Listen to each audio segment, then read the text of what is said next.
오늘은 우리 계시록 22장 16절 읽겠습니다. 계시록 22장 16절.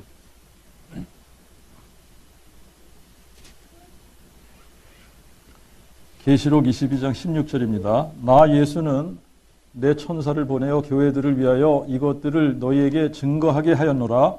나는 다윗의 뿌리요 자손이니 곧 광명한 새벽별이니라. 우리 로마서 1장 2절부터 4절 읽겠습니다. 로마서 1장 2절부터 4절. 이 복음은 하나님이 선지자들을 통하여 성경에 미리 약속하신 그의 아들에 관한 것으로 그가 육신으로는 다윗의 혈통에서 나셨으나 성결의 영으로 죽은 자들 가운데서 부활하시어 능력으로 하나님의 아들로 인정되셨으니 곧 예수 그리스도 우리 주님이시라. 자, 이 다윗의 뿌리요 다윗의 자손이신 예수, 이게 이제 이 복음의 이게 복음이다. 다윗의 뿌리, 다윗의 자손이신 예수, 이게 복음이다 라고 하는 거예요. 이거를 복음이라고 생각한 사람들이 많이 없을 겁니다. 그런데 여러분 성경에 요한복음 5장 39절을 여러분들이 가서 보시면 너희가 성경에서 영생을 얻는 줄 알고 성경을 상고하거니와 이 성경이 곧 누구에 대해서? 예수님에 대해서. 이 성경이 곧 내게 대하여 증거하느니라 그랬거든요. 그죠? 이 성경이 누구에 대해서 증거하느냐? 예수님에 대해서 증거하고 있는데 로마서 1장 2절에 보니까 이 복음이 뭐냐면 복음은 하나님이 선지자들을 통하여 성경에 미리 약속하신 그의 아들에 관한 것이라는 거예요. 그러니까 이 성경에서 영생을 얻는 줄 알고 사람들이 성경을 상고하는데 이 성경이 예수님에 대한 것이다. 그렇죠? 그런데 이 복음이 뭐냐? 하나님이 그의 선지자들을 통해서 성경에 미리 약속한 그의 아들에 관한 거다라고 하는 겁니다. 그러니까 복음이 하나님의 아들에 관한 거. 근데 이 하나님의 아들이 누구냐? 예수 그리스도, 곧 우리 주님이시다 그랬잖아요. 그죠? 그러니까 이 복음이 예수님에 관한 거, 성경도 예수님에 관한 거. 그런데 우리가 이 계시록 이 끝에 가서 여러분 성경의 맨 마지막 책 아닙니까?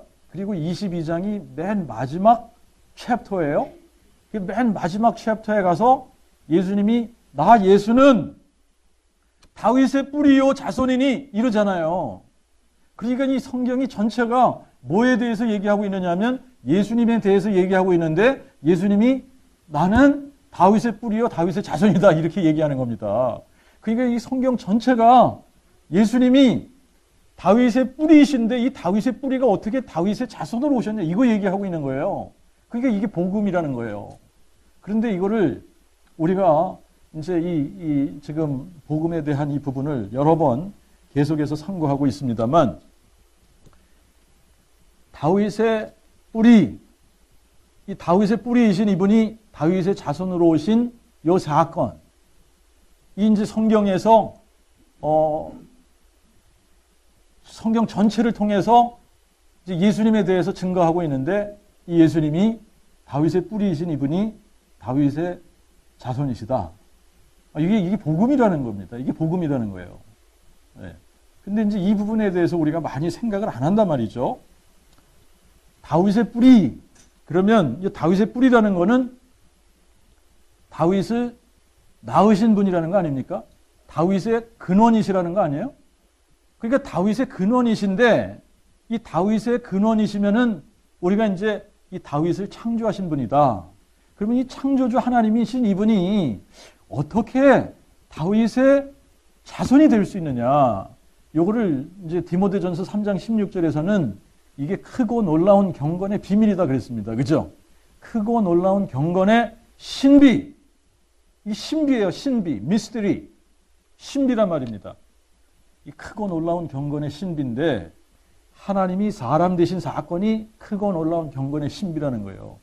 요거를 사람으로서 이거를 피겨아웃 할 수 있는 사람이 누가 있겠습니까? 이 사람으로서는 이 창조주 하나님이 사람의 자손으로 오신다라고 하는 거를 이거는 상상조차 할 수 없는 일이죠, 이게. 그런데 이게 이제 복음의 내용이라는 거예요. 이게 복음이라는 겁니다. 자, 이제 이 하나님이 사람이 되셨을 때, 이 하나님이 사람이 되셨을 때, 사용하신 이름이 예수예요. 예수라는 이름입니다. 그죠? 이 예수, 예수와 혹은 여호수아, 이런 말이죠. 그죠? 예수, 구원이시다 이 말이에요. 누가 구원이시냐? 여호와는 구원이시다 이 말입니다. 이런 이름을 가지고 예수님께서 이 세상에 오셨는데, 그런데 여러분, 이 예수님이 하나님이 사람이 되시면서 이름을 예수와 예수, 여호수아 이런 이름을 가지셨는데, 이분이 사용하신 타이틀이 있어요. 이분이 받으신 타이틀이 있습니다. 하나님이 사람이 되시면서 받으신 타이틀. 이제 그게 어떤 타이틀이냐면 그리스도다라는 타이틀입니다. 그리스도라는 타이틀이에요.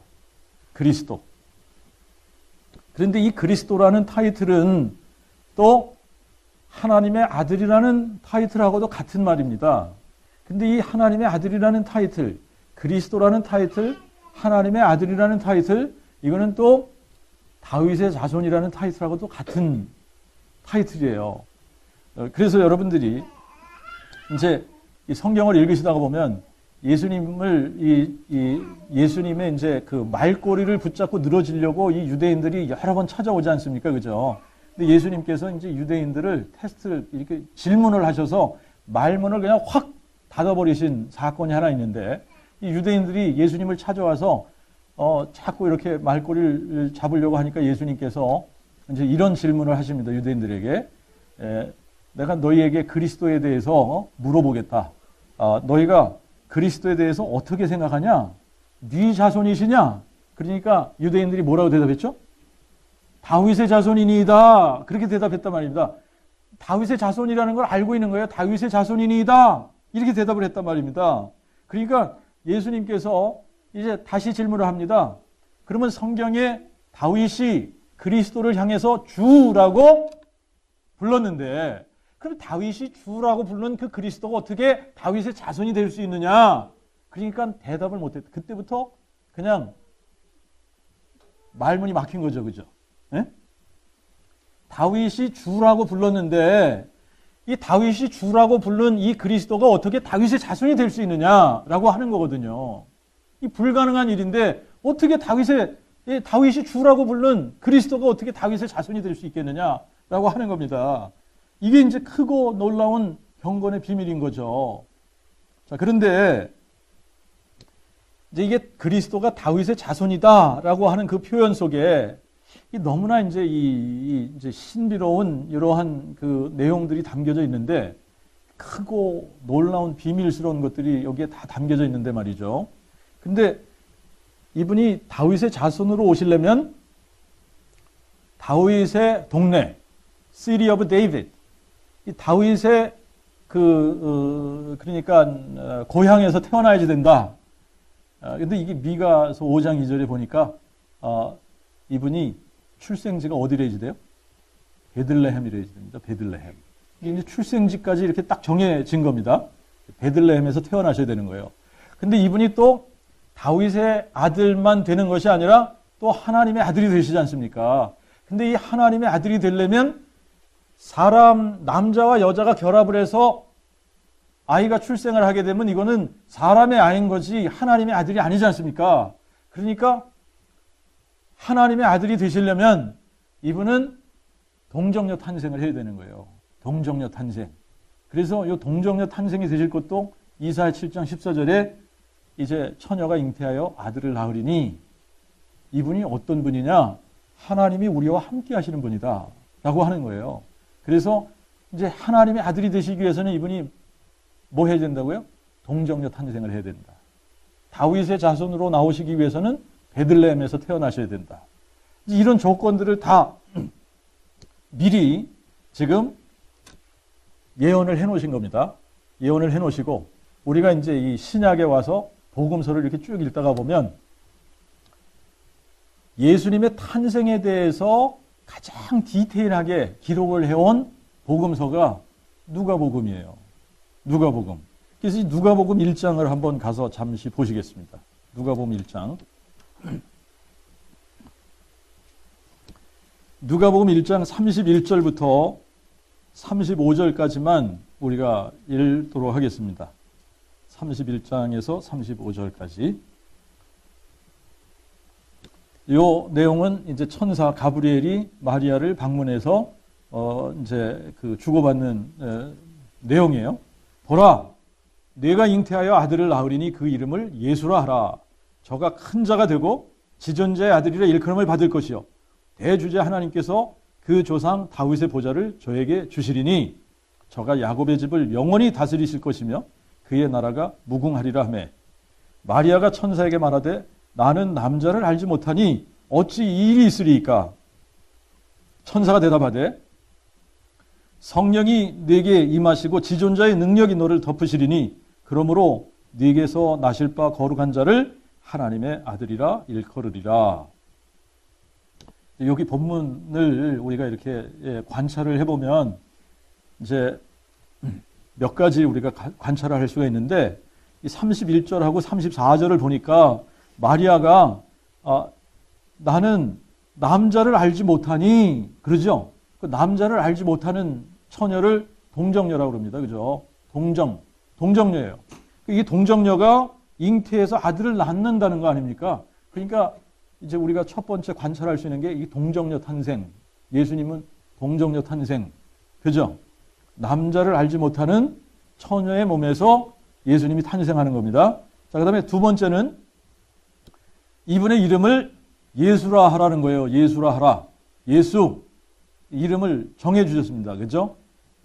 본인이, 하나님께서 자기가 어떤 이름을 가지고 사실 거를 미리 정하신 겁니다. 예수라 하라. 그 다음에 32절하고 35절을 보니까 이분이 지존자의 아들이라 일컬음을 받을 것이고 또 35절에 보니까 하나님의 아들이라 일컬으리라. 하나님의 아들이라 일컬음을 받는다는 거예요.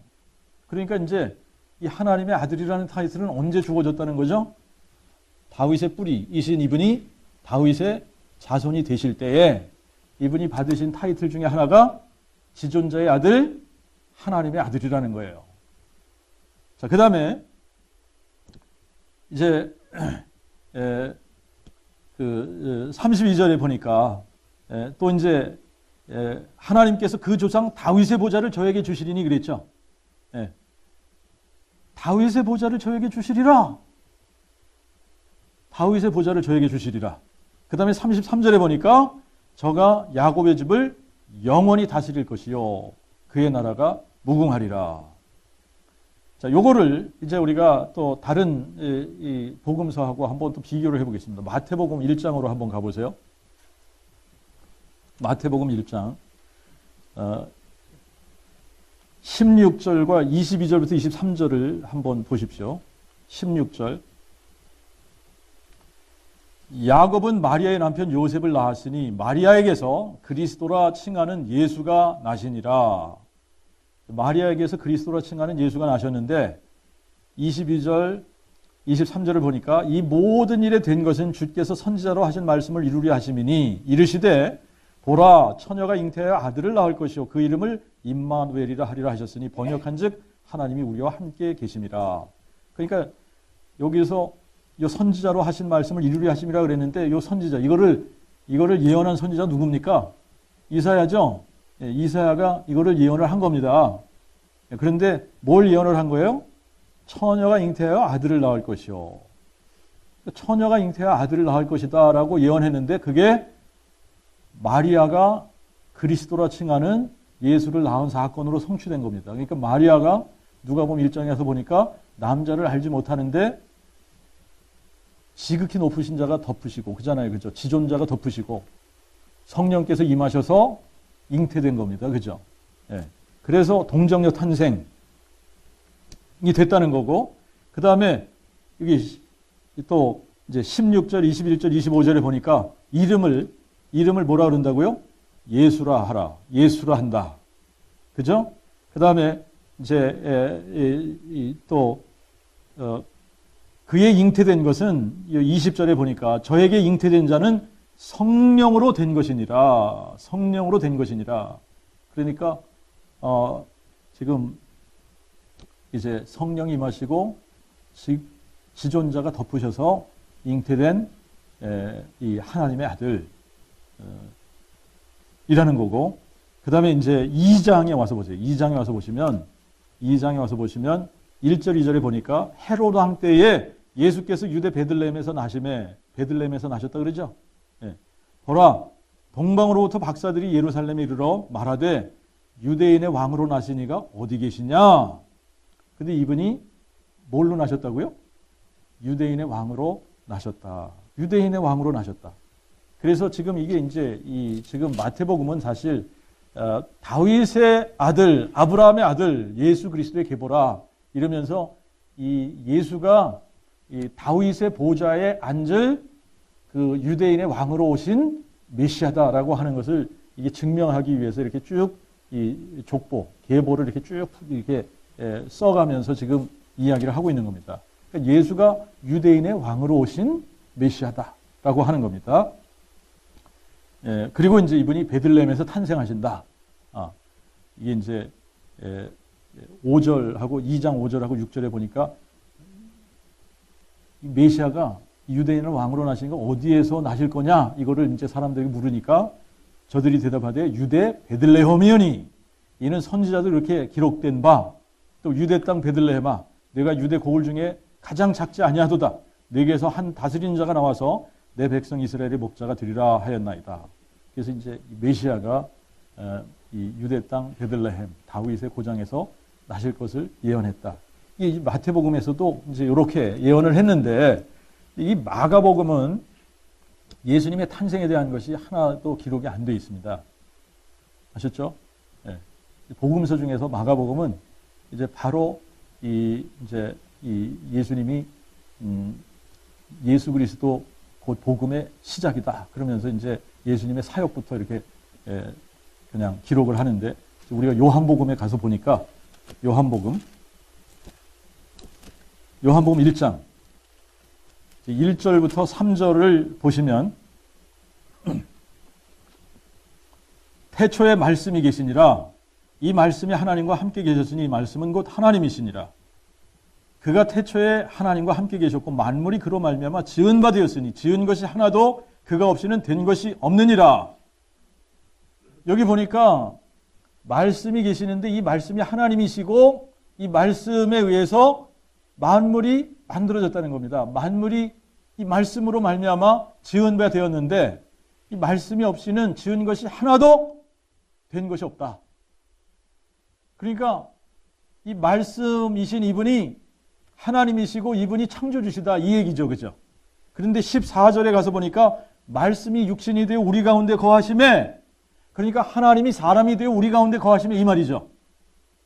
하나님이 사람이 되어 우리 가운데 거하셨다. 그런데 이분을 우리가 뭐라고 표현하냐? 하나님의 아들, 독생자. 자, 그런데 이제 10절과 11절을 보세요. 10절과 11절을 보니까 그가 세상에 계셨으며 세상은 그로 말미암아 지은 바 되었으되 세상이 그를 알지 못하였고 그가 자기 땅에 오매 자기 백성이 영접지 아니하였으나 그렇게 되어져 있죠. 네.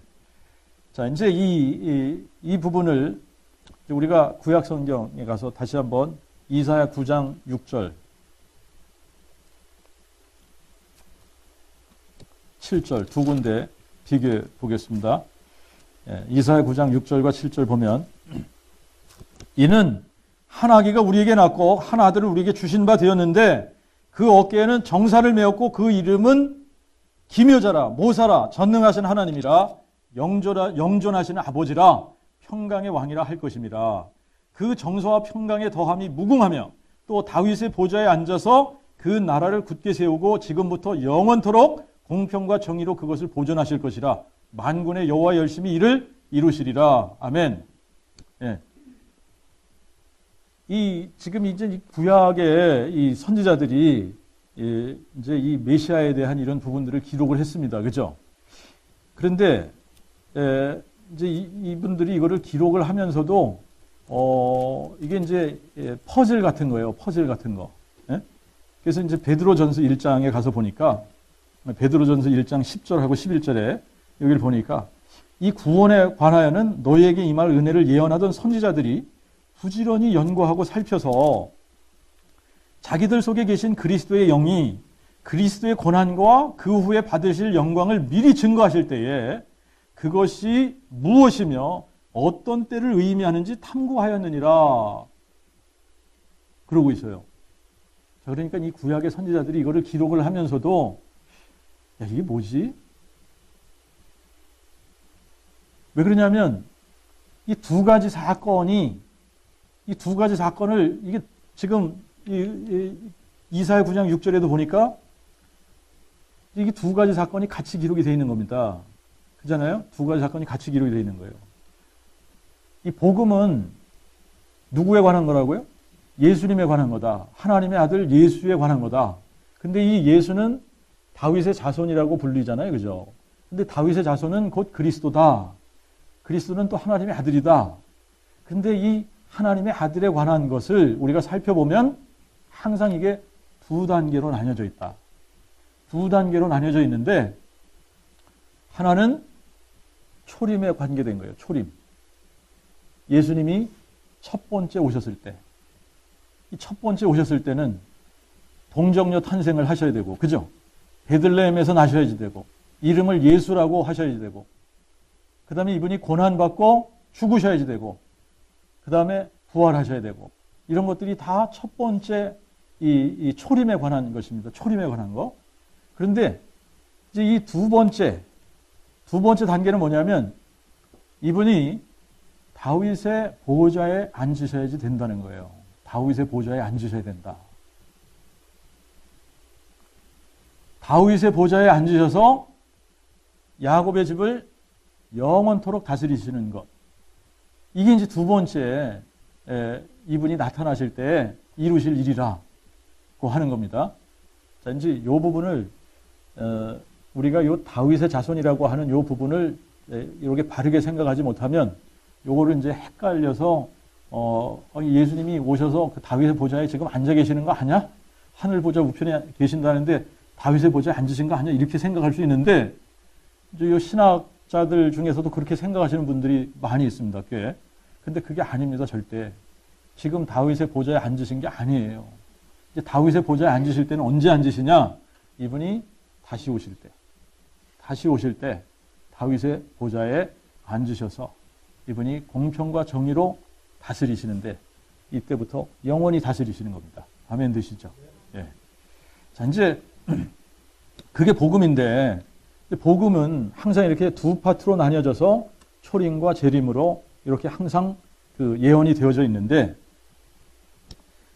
그러면 이제 예수가 정말 우리가 다윗의 자손이라고 하는 것은 그냥 그 당시에도 그 House of Record 그러니까 지금으로 말하면은 무슨 뭐 등기소 같은 뭐 이런 그러니까 이제 무슨 뭐 등본을 떼주고 하는 그 birth record 이런 거를 다 이렇게 호적 등본 이런 거 떼주는 그러한 그 집이 있었단 말입니다. 그러니까 유대인들은 이제 이 아들을 낳게 되면 자녀들을 낳게 되면 누가 누구에게서 낳은 누구 이거를 다 기록을 해서 이제 우리도 호적에 이렇게 족보에 올리듯이 이런 거를 계속 올렸단 말입니다. 그래서 이 지파별로 이게 딱 그 족보가 계보가 이렇게 딱 내려와서 이 제사장이 될 수 있는지 없는지 그 다음에 이 다윗의 왕조에 왕으로 오를 수 있는지 없는지 이런 거를 다 확인할 수 있도록 그게 이제 족보에 다 기록이 돼서 그거를 레코드로 해가지고 이렇게 가지고 있었단 말입니다, 이게. 그러니까 항상 다윗의 자손으로 오셨다 그러면 예수가 진짜 다윗의 그 라인에 계보에 올라가 있는지 안 올라가 있는지 이거를 확인할 수 있도록 뭐가 있어요? 족보가 있는 거예요. 그러니까 충분히 가서 이제 예수가 진짜 다윗의 자손으로 등장을 한 거야, 안 한 거야, 이거 확인할 수 있다라고 하는 겁니다. 그런데 우리가 예레미야에 가서 보니까 여고냐, 예레미야 22장에 여고냐, 고니야죠. 여호야, 긴. 이 여고냐를 저주하는 사건이 나오지 않습니까? 그죠? 요게 지금 동정녀 탄생을 하셔야지 되는 조건이 되는 거예요. 그죠? 그래서 동정녀 탄생하셔서 요셉의 집안에 여고냐의 자손에는 여고냐의 혈통으로는 다윗의 보좌에 앉을 아들이 더 이상 없을 거다 그랬거든요. 그러니까 여고냐의 혈통을 통해서는 다윗의 보좌에 앉을 사람이 나오면 안 되는 겁니다.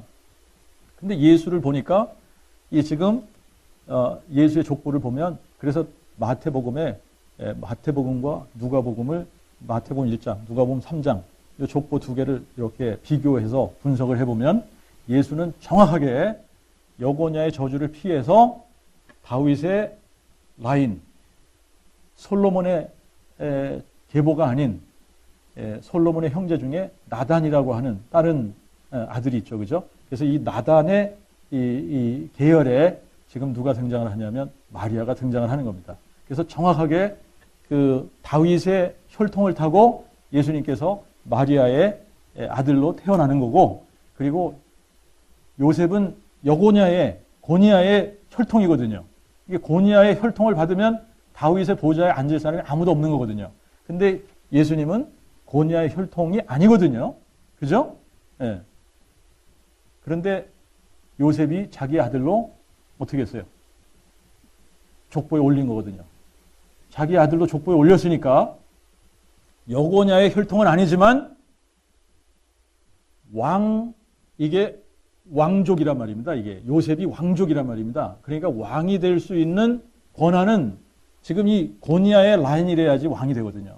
그런데 혈통으로 태어나지 않으면서 예수님은 요셉의 라인에 들어갔거든요. 고니아의 라인에 들어갔거든요. 그러니까 다윗의 보좌에 앉을 수 있는 합법적인 조건을 딱 갖추신 겁니다. 자, 이게 이제 복음이다라고 하는 건데, 그러면 이 다윗의 뿌리이신 예수가 다윗의 자손이 되셨다라고 하는 것을 증명할 수 있는 방법이 있어야지 되는데, 여러분 이게 이제 관건이란 말입니다. 그잖아요. 이게 관건이에요. 예수님이 우리하고 똑같은 사람으로 오셨는데, 똑같잖아요. 우리하고 똑같잖아요. 겉으로 보기엔 우리하고 똑같은 사람인데, 아니 우리하고 똑같은 이 사람이 자꾸 자기가 하나님의 아들이라는 겁니다. 하나님의 아들이라는 거예요. 나와 아버지는 똑같다 그러고, 너희가 부르는 그 하나님이 내 아버지라 그러고, 자기를 하나님의 아들이라 그러면서 하나님하고 동등하게 여기고, 그렇게 이제 유대인들에게 얘기를 하니까 유대인들이 와서, 그래 그러면 당신이 하늘로부터 왔다고 하는 그 표적이 뭐냐, 이거를 물어보지 않습니까? Give us a sign. 우리한테 표적을 보여달라. 우리한테 사인을 보여달라. 그게 이제 마태복음 12장 38절부터 40절에 보니까 이 바리새인들하고 서기관들 중에 몇 사람이 예수님을 찾아와서 우리한테 사인을 보여달라, 표적을 보여달라, 우리한테 보여줄 표적이 뭐냐? 이럴 때에 예수님께서 뭐라고 대답하셨어요? 이 악하고 음란한 세대가 표적을 구하는데 너희에게 보여줄 표적이 없다. 딱 하나 표적이 있는데 그게 뭐냐면 선지자 요나의 표적밖에 없다. 근데 이 선지자 요나의 표적이 뭡니까? 3일 만에 부활하는 표적이거든요. 3일 만에 부활하는 표적이에요. 응?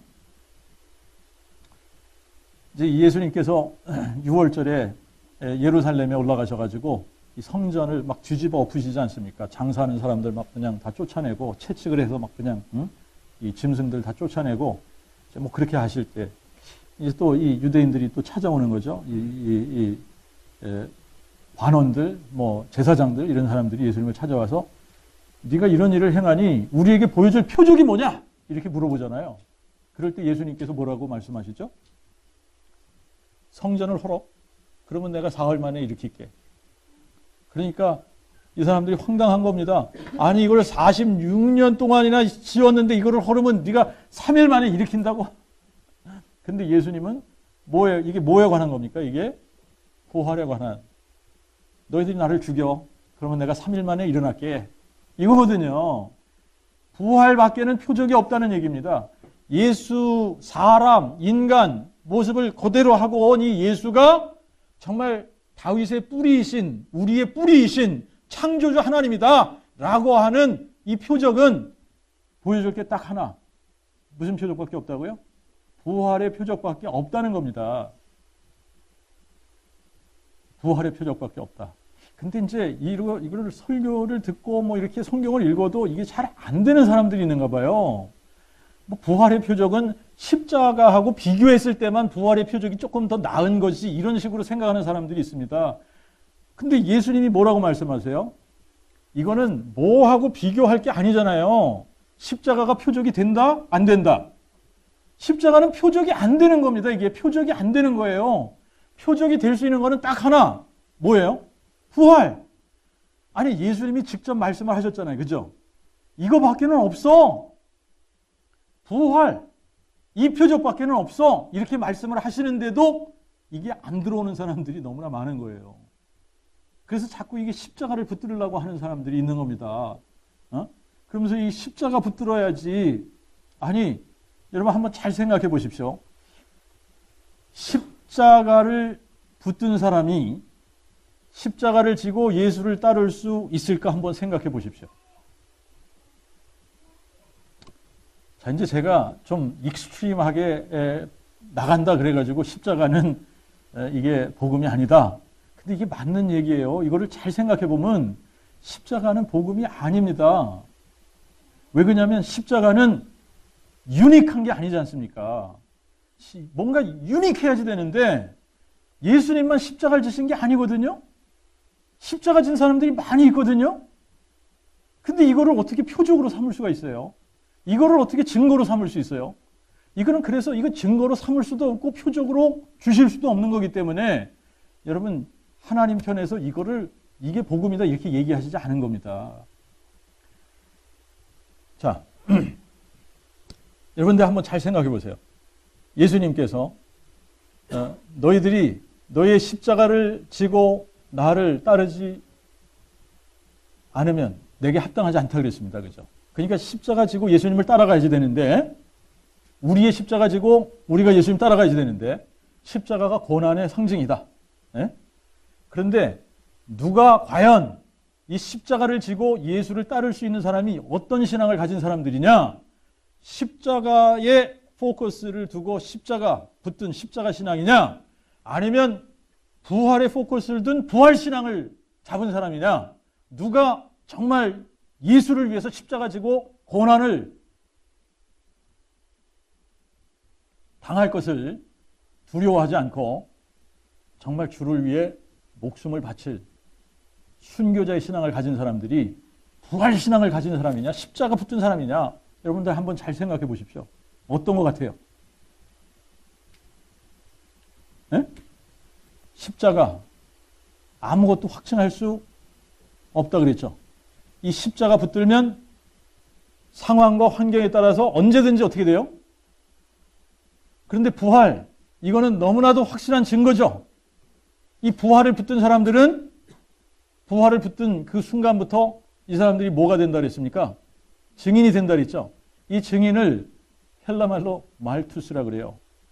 근데 이 말투스라는 헬라어에서 파생된 영어 단어가 있습니다.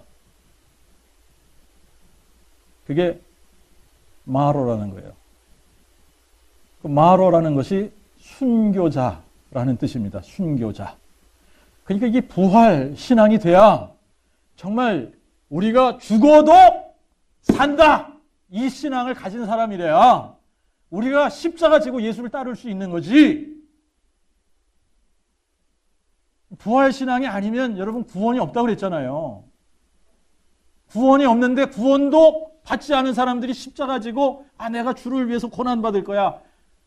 이거는 상황과 환경에 따라서 언제든지 배반하고 도망갈 사람들입니다. 근데 이게 복음이 안 되니까 이거를 이해를 못하는 거야, 사람들이. 이거 이해를 못하는 거예요. 자, 여러분, 요거를 사도행전 17장 31절에서 가서 보니까 하나님께서 저를 죽은 자 가운데 살리심으로 이 부활을 모든 사람에게 믿을 만한 증거로 주셨다는 겁니다. 십자가 사건이 아니잖아요. 그죠? 죽은 자 가운데서 부활하시는, 죽은 자 가운데서 살리시는 이 부활 사건을 모든 사람들에게 믿을 만한 증거로 주셨다는 거예요. 근데 이게 참 이해가 안 되는 사람들이 너무나 많은 겁니다. 이게 이해가 안 되면 제 설교가 이제 거부감이 일어나나 봐요. 거부감이 일어나는 거야. 어? 근데 이게 딱 깨달아지면 어떻게 돼? 복인 거죠, 그게. 이게 깨달아지면 복인 겁니다. 예, 복음이 깨달아졌다. 그러면 최고의 복을 가진 거예요.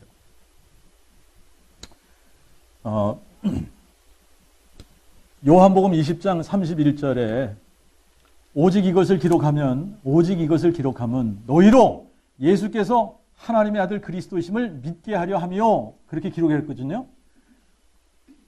성경을 기록한 이유가, 요한이 요한복음을 기록한 이유가 이것을 기록하면 너희로 예수께서 하나님의 아들 그리스도이심을 믿게 하려 하며. 그런데 예수가 하나님의 아들 그리스도이심을 믿게 하기 위해서 하나님께서 증거로 우리에게 주신 게 뭐라 그랬어요? 부활. 이게 증거예요, 이게 증거. 그래서 이제 로마서 1장 우리가 다시 가서 보면은 3절에서는 그가 육신으로 다윗의 혈통에서 나셨으나 4절에 성결의 영으로 죽은 자들 가운데서 부활하시어 능력으로 하나님의 아들로 인정되셨으니 그러거든요. 자, 육체로는 그분이 다윗의 아들로 나셨다. 근데 이거를 증명할 수 있는 방법이 뭐냐? 이걸 증명할 수 있는 방법이 뭐예요? 이 다윗의 뿌리이신 이분이 다윗의 자손으로 오셨다라고 하는 것을 증명할 수 있는 방법으로 주신 것이 뭐냐면 부활이라는 거예요. 부활로 이분이 하나님의 아들로 인정되시는 거다. 그러니까 부활 사건이 없으면 하나님의 아들로 인정받을 사람이 아무도 없는 겁니다. 자, 그러니까 이 세상에 다윗의 자손으로 태어난 사람들이 많이 있을 거 아닙니까? 다윗 이후에 다윗의 자손으로 태어난 사람들이 수도 없이 많을 텐데 이 수도 없이 많은 다윗의 자손들 중에 누가 다윗의 뿌리냐? 다윗의 뿌리 창조주 하나님이신데 이 창조주 하나님이 다윗의 아들이 되신 이분이 누구냐? 이거를 분별할 수 있는 유일한 방법으로 하나님께서 내세우신 것이 뭐예요? 부활이라는 겁니다. 부활. 그러니까 이 부활이 안 되면 예를 들어서 예수께서 아무리 많은 능력을 행하시고 우리를 위해서 십자가에 죽으셨다. 그런데 부활이 안 됐다. 그러면 이분은 하나님의 아들이 아닌 겁니다. 그잖아요. 그죠? 하나님의 아들이 아닌 거예요. 그런데 이분이 죽은 자 가운데서 부활하셨기 때문에 이분을 우리가 뭐라고 인정할 수밖에 없다는 거예요. 하나님의 아들이시다. 이분이 전능자시다. 이분이 다윗의 뿌리시다. 이렇게 인정할 수밖에 없다는 얘기입니다. 그러니까 부활이 키라고 그랬잖아요.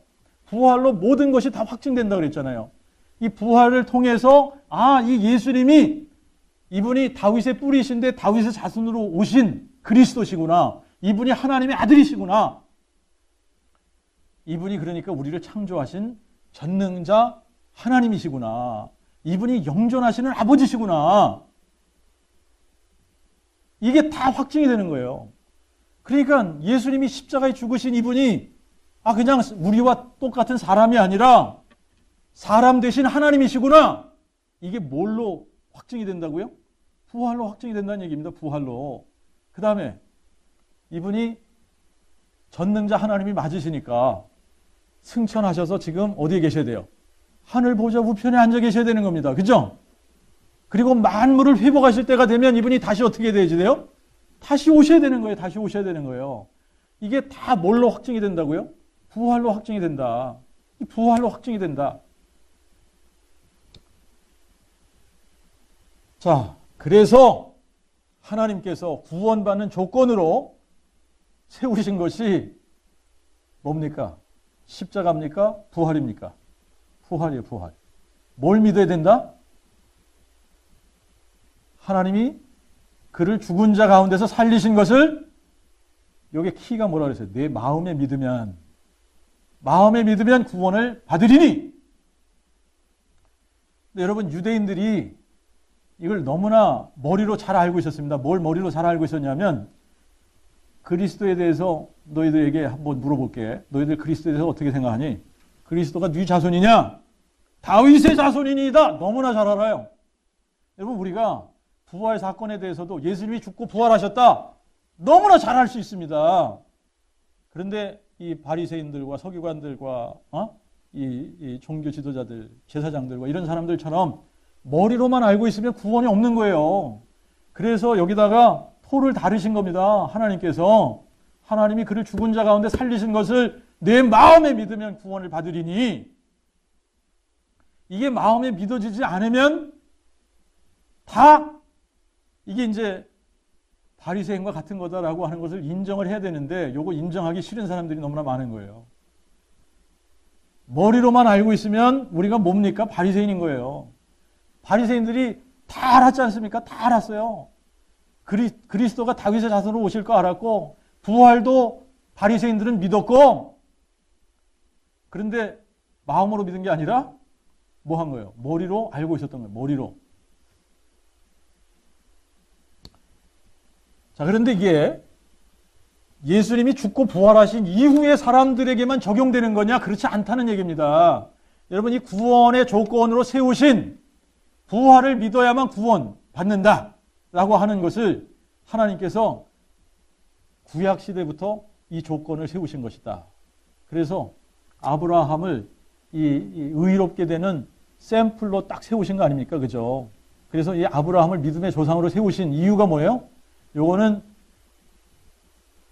모든 사람이 동일하게 아브라함과 같은 믿음을 가져야만 의롭다함을 받는다, 구원을 받는다, 요거를 보여주시기 위한 겁니다. 그러니까 아브라함이 어떤 하나님을 믿었다고요? 죽은 자를 살리시는 하나님, 없는 것을 있는 것처럼 부르시는 하나님, 이거를 마음에 믿어야지 된다는 얘기입니다. 마음에 믿었을 때 아브라함이 이삭을 어떻게 했어요? 번제물로 드릴 수 있었던 겁니다. 그러니까 지금도 마찬가지인데, 이게 우리가 구원받는 조건이에요. 우리가 구원받는 조건은 다른 게 하나도 없습니다. 정말 하나님이 죽은 자를 살리시는 하나님이다, 이거를 마음에 믿으면 우리가 지금 죽어도 우리가 어떻게 해요? 하나님이 우리를 살리신다. 자, 그러니까 우리가 이 신앙, 이 부활 신앙만 이게 마음에 딱 와서 이게 딱 되면, 그러면 여러분 우리가 예수를 위해서 어떻게 할 수 있는 거죠? 순교할 수 있는 사람이 되는 겁니다. 여러분, 이 부활 신앙을 가진 사람들이 십자가 지고 예수를 따를 수 있는 사람들이 되는 거예요. 그래서 하나님께서 이게 구원의 조건으로 요거 하나 딱 내세우신 겁니다. 이거밖에 없는 거예요. 이게 성경에서 얘기하는 그 믿음입니다. 그 믿음. 그 믿음. 이 믿음으로만 우리가 구원을 받는 겁니다. 아멘? 예. 이 믿음이 아니면, 그러니까 부활신앙이 아니면 뭐가 없다는 거예요? 구원이 없다. 부활신앙이 아니면 구원이 없다는 얘기입니다. 여러분, 부활신앙이 안 되면 구원이 없기 때문에 이 사람들은 자기들이 용쓰고 애쓰고 힘쓰면서 뭐 고난을 받고 어쩌고 저쩌고 하는데 결정적인 순간이 오면 다 배반하게 되어져 있는 거예요. 근데 어떤 사람들만 예수를 위해서 목숨을 바친다? 부활신앙, 부활신앙. 여러분, 이제 이 성경에서도 보면요, 예수님을, 부활하신 예수님을 딱 직접 만난 사람들이 다른 제자들을 찾아가서도 예수님 부활하셨다 얘기한 겁니다. 근데 자기들이 직접 목격하기 전까지는 사도들이 어떻게 했어요? 못 믿었어요. 자, 그러니까 우리에게 중요한 게 뭐냐면 부활하신 예수님을 정말 만나야 돼요. 부활하신 예수님을 우리가 마음으로 믿는다라고 하는 것이 우리가 그분을 인격적으로 만나는 겁니다. 이 부활하신 예수님을 만나면 그러면 끝나는 겁니다. 그러면 우리가 뭐가 돼요? 그분의 증인이 되는 거예요. 증인이. 그죠? 네. 자, 이제 이게 딱 마음에 믿어질 때 이게 뭐가 되냐면 다윗의 뿌리, 이 다윗의 뿌리가 나의 뿌리가 되는 겁니다. 아시겠죠? 다윗의 뿌리가 다윗의 뿌리만 되시는 것이 아니라 이 다윗의 뿌리가 예수님이 죽은 자 가운데서 부활하셨구나. 그래서 이분이 다윗의 뿌리만 되시는 것이 아니라 우리의 뿌리구나. 나의 뿌리구나. 이분이 나를 그분의 형상대로 지으신 분이구나. 이게 알아져야 그래서 이분이 사람의 모양으로 오신 거구나. 내 몸값으로 자기의 목숨을 주시기 위해서 오신 영존하신 아버지시구나. 이게 깨달아지는 겁니다. 이게 깨달아질 때에 그분을 나의 주, 나의 하나님이라고 고백하게 되는 겁니다. 이거를 머리로 고백하는 게 아니라 입술로만 고백하는 게 아니라 마음으로 고백하게 되는 거예요. 자, 그럴 때 우리가 성령으로 거듭나는 거고, 그럴 때 우리가 새로운 피조물이 되는 거고, 새로운 피조물이 되면 우리가 영원한 생명을 가진 겁니다. 이 영원한 생명은 예수의 생명인 거예요. 이 예수의 생명을 우리가 딱 가지는 순간에 죄의 열매들이 사라지고 뭐가 나타난다? 성령의 열매들이 나타나기 시작하는 겁니다. 믿습니까? 네, 기도하겠습니다. 하나님 아버지, 정말 이 크고 놀랍고 신비로운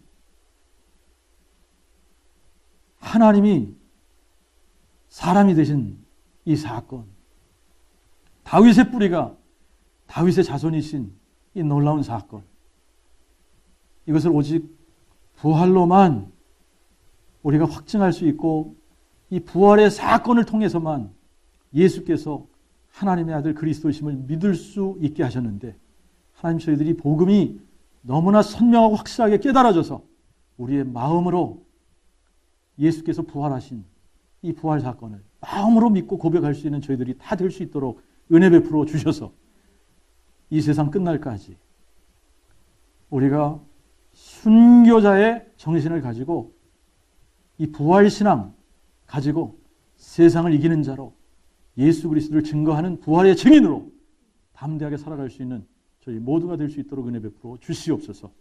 예수 그리스도 이름으로 기도하옵나이다. 아멘.